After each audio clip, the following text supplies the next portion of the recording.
മലപ്പുറം പാണക്കാടുണ്ടായ മണ്ണിടിച്ചിലിന് പിന്നിലും ഗുരുതര അനാസ്ഥ. മണ്ണിടിച്ചിലുണ്ടായ സ്ഥലത്തിന് തൊട്ടടുത്ത് അനധികൃതമായി പാറ പൊട്ടിക്കൽ നടന്നു. മണ്ണിടിച്ചിലുണ്ടാകുന്നതിന് 3 ദിവസം മുൻപാണ് വലിയ പ്രകമ്പനത്തോടെയുള്ള സ്ഫോടനം നടന്നത്. വ്യവസായ മന്ത്രി പി.കെ. കുഞ്ഞാലിക്കുട്ടിയുടെ വീട്ടിലും പ്രകമ്പനം അനുഭവപ്പെട്ടു.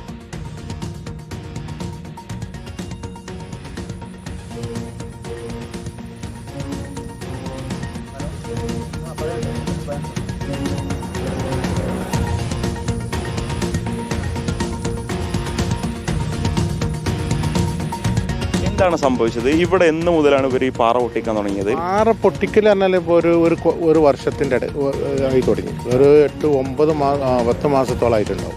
പക്ഷെ അന്ന് അവർ കട്ട് ചെയ്ത് കണ്ട് ഇറക്കിയതായിരുന്നു. അപ്പോൾ ബ്ലേഡിന് കട്ട് ചെയ്ത് കണ്ട് അടി വന്നപ്പോൾ പിന്നെ അവരെ കൊണ്ട് എടുക്കാൻ കഴിയാതെ വന്നപ്പോൾ അവർ പൊട്ടിക്കൽ തുടങ്ങി.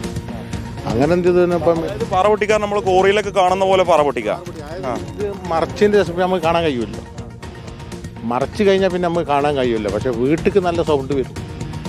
ഇതൊക്കെ ബ്ലേഡിന് കട്ട് ചെയ്യാൻ പിന്നെ അടി വന്നപ്പോൾ പിന്നെ അവർക്ക് പിന്നെ പാറ പൊട്ടിക്കലല്ല, അവർക്ക് നിവർത്തില്ലാതായി.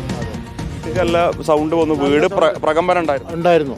അങ്ങനെ എന്ത് ചെയ്തു, മിനിസ്റ്റർ ഇവിടെ ഉള്ള ടൈമിൽ ഉള്ള ടൈമിൽ എന്ത് ചെയ്തു, മിനിസ്റ്റർ അവിടെ നിന്ന് ആളെ പറഞ്ഞയച്ചു. ഒരു പോലീസുകാരനടക്കം 2-3 ആൾക്കാർ ഇവിടെ വീട്ടിൽ വന്നു. ഇവിടെ മന്ത്രി പി.കെ. കുഞ്ഞാലിക്കുട്ടിയുടെ വീടാണ് തൊട്ട് മുകളിലുള്ളത്. അവിടെ അദ്ദേഹം ഉൾപ്പെടെ ഉണ്ടായിരുന്ന സമയത്ത് ഇവിടെ പൊട്ടിക്കൽ നടന്നിരുന്നു. അങ്ങനെ അദ്ദേഹം അവിടെ നിന്നും ഉദ്യോഗസ്ഥരെ ഇങ്ങോട്ടേക്ക് പറഞ്ഞയച്ചു. അപ്പോൾ ആ സമയത്ത് എന്ത് ചെയ്താൽ വെച്ചാൽ അവർ പിന്നെ ഇനി പൊട്ടിക്കൂല, ഞാൻ സംഭവിക്കൂല എന്നൊക്കെ പറഞ്ഞു കണ്ട് അവർ പിന്നെ നമ്മളെ അങ്ങനെ ഒരു ശല്യം ഉണ്ടാവില്ല. പക്ഷെ ഏത് സമയത്ത് മൂപ്പര് ഇവിടെ ഇല്ലല്ലോ. നമ്മളോട് നമ്മൾ ഈ സൗണ്ട് കേൾക്കുമ്പോഴല്ലേ അത് അറിയേണ്ടി. പിന്നെ ഉറപ്പ് കൊടുത്തിരുന്നു ഇനി പൊട്ടിക്കൂല, അങ്ങനെ പൊട്ടിക്കൂല എന്ന് പി.കെ. കുഞ്ഞാലിക്കുട്ടി മന്ത്രിക്ക് ഉറപ്പ് കൊടുത്തു.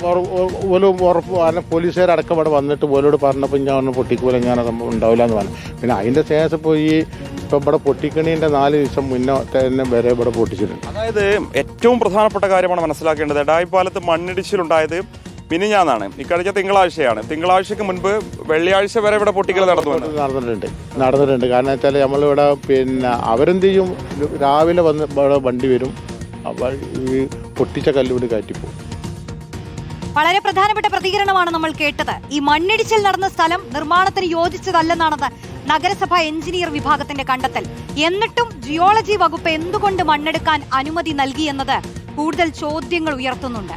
ഇപ്പോൾ വരുന്ന പ്രധാനപ്പെട്ട വാർത്ത എന്ന് പറയുന്നത്, മണ്ണിടിച്ചിലിന് അനുമതി നൽകിയ ജിയോളജിസ്റ്റിന് കാരണം കാണിക്കൽ നോട്ടീസ് നൽകിയിരിക്കുന്നു.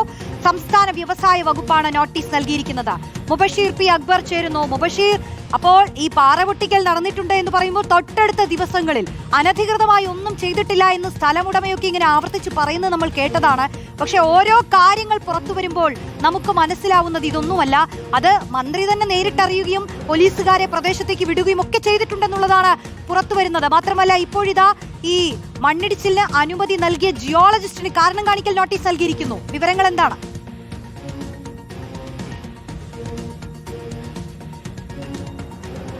വളരെ പ്രധാനപ്പെട്ട വാർത്തയാണ് റോഷ്നി.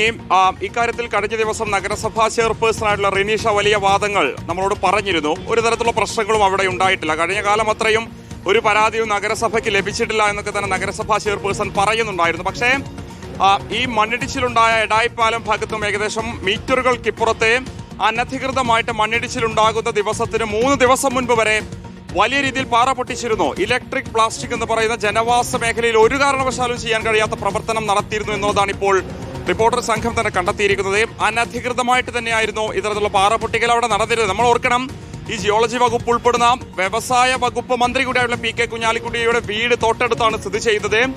ഒരു ഘട്ടത്തിൽ വലിയ രീതിയിൽ ശബ്ദമുണ്ടായപ്പോൾ മന്ത്രി വീട്ടിലുണ്ടായിരുന്നു. അവിടെ ഉണ്ടായിരുന്ന പോലീസ് ഉദ്യോഗസ്ഥരോട് കാര്യം പറയുന്നു. അവർ ഈ മേഖലയിലെത്തി പരിശോധന നടത്തി അവിടെയുള്ള ആളുകളോട് സംസാരിക്കുന്നു. അനധികൃതമായിട്ടത് ഈ പാറ പൊട്ടിക്കുന്ന അനധികൃതമായിട്ടാണെന്ന് മനസ്സിലാക്കുന്നു.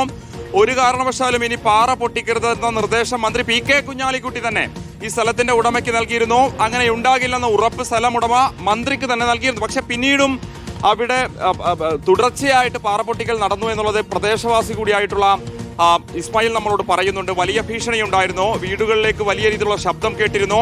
നാട്ടുകാർ ഒരുമിച്ച് പോയി അവരോട് പറഞ്ഞിരുന്നു. പ്രദേശവാസികളുടെ കണ്ണുവെട്ടിച്ച് പൊട്ടിച്ചെടുക്കുന്ന പാറ വിവിധ മേഖലകളിലേക്ക് ലോറിയിൽ കൊണ്ടുപോകുന്ന കാഴ്ചയുണ്ടായിരുന്നു. പ്രദേശവാസികൾ ആരും അങ്ങോട്ടേക്ക് കടന്നു വരാതിരിക്കാൻ അവിടെ വലിയ ഗേറ്റ് പോലെയുള്ള മതിൽ സ്ഥാപിച്ചുകൊണ്ടാണ് പാറ പൊട്ടിക്കൽ പ്രവർത്തനം നടന്നിരുന്നത്. ജനവാസ മേഖലയിൽ എങ്ങനെയാണ് കോറിയിൽ നടത്തുന്ന പ്രവർത്തനത്തിന് സമാനമായ രീതിയിൽ പാറ പൊട്ടിക്കാനുള്ള ഒരു അനുമതി ഇതുമായി ബന്ധപ്പെട്ട ഭൂ ഉടമയ്ക്ക് ലഭിച്ചത് എന്ന പ്രധാനപ്പെട്ട ചോദ്യം അവിടെയുണ്ട്. എന്തായാലും വലിയ ദുരൂഹതകൾ ഇതുമായി ബന്ധപ്പെട്ട് നിലനിൽക്കുന്ന പശ്ചാത്തലത്തിൽ കൂടിയാണ് സംസ്ഥാന വ്യവസായ വകുപ്പ് ഇപ്പോൾ മലപ്പുറം ജിയോളജിസ്റ്റിനോട് കാരണം കാണിക്കൽ നോട്ടീസിലൂടെ ഇക്കാര്യത്തിൽ വിശദീകരണം ചോദിച്ചിരിക്കുന്നത്. 24 മണിക്കൂറിനുള്ളിൽ നോട്ടീസിന് മറുപടി പറയണം. എന്താണ് ഇവിടെ സംഭവിച്ചത്? അനധികൃതമായിട്ട് ഇത്തരത്തിലുള്ള പാറ പൊട്ടിക്കാനുള്ള അനുമതി ആരാണ് കൊടുത്തിട്ടുള്ളത്? അനുമതി ജിയോളജി വകുപ്പ് കൊടുത്തിട്ടുണ്ടെങ്കിൽ അത് എന്തിന്റെ പശ്ചാത്തലത്തിലാണ്? അതുൾപ്പെടെ മണ്ണിടിച്ചിലിന് കാരണമായിട്ടുണ്ടോ എന്ന വിഷയത്തിൽ ഉൾപ്പെടെ കൃത്യമായിട്ടുള്ള മറുപടി പറയണം എന്നുള്ളതാണ് വ്യക്തമാക്കുന്നത്. ഇക്കാര്യത്തിൽ ഈ പാറ പൊട്ടിച്ച മേഖലയിൽ നിന്നും ഒലിച്ചിറങ്ങിയ വെള്ളം അത് വലിയ രീതിയിലുള്ള ഭീഷണി ആ കുന്നിൻ ചെരുവിൽ ഉണ്ടാക്കിയെന്ന് വേണം മനസ്സിലാക്കാൻ.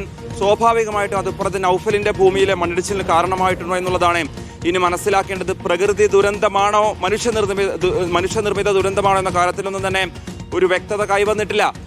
ഒരു വാദം, അതായത് നഗരസഭ ഇപ്പോഴും പറഞ്ഞുകൊണ്ടിരിക്കുന്നത് പ്രകൃതി ദുരന്തമാണ്, ആ മേഖലയിലുണ്ടായ ഒരു പ്രകൃതി ദുരന്തം മാത്രമാണ് എന്നുള്ളതാണ് നഗരസഭ പറഞ്ഞുകൊണ്ടിരിക്കുന്നത്. പക്ഷേ മറുഭാഗത്ത് പാറ പൊട്ടിച്ചതാണോ ഇപ്പോഴത്തെ മറുവശത്തെ മണ്ണിടിയാൻ കാരണമായെന്ന കാര്യത്തിൽ ഉൾപ്പെടെയാണ് ഇനി വ്യക്തത കൈവരേണ്ടത്.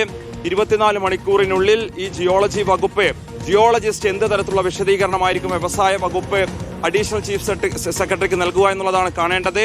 നിരവധി ക്രമക്കേടുകൾ തന്നെയാണ് ഈ സംഭവത്തിൽ ഇനിയും പുറത്തു വരാനുള്ളത്. റോഷ്നി, അനധികൃതമായി നടന്നിട്ടുള്ള കാര്യങ്ങളാണ് ഇപ്പോൾ മുബഷീർ പുറത്തു കൊണ്ടുവന്നത്. ആ പാറ പൊട്ടിക്കലടക്കം അത് ഗുരുതരമായി തന്നെ കാണേണ്ട വിഷയമാണ്.